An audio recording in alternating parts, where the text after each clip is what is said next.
মাঝে মাঝে ইচ্ছে হয় একটা ঘুম আসুক, দীর্ঘ নীরব রংহীন ঘুম, না জাগার প্রতিশ্রুতিতে মোড়া, যেখানে সকাল বলে কিচ্ছু নেই।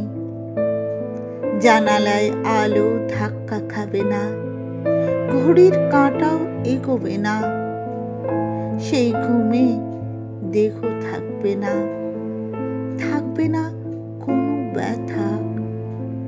কেউ ডাকবে না ফিরে, কেউ হাতে ধরিয়ে দেবে না চায়ের কাপ। চেনা মানুষগুলো শুধু দাঁড়িয়ে থাকবে ছায়ার মতো, নিঃশব্দ অভিমান নিয়ে।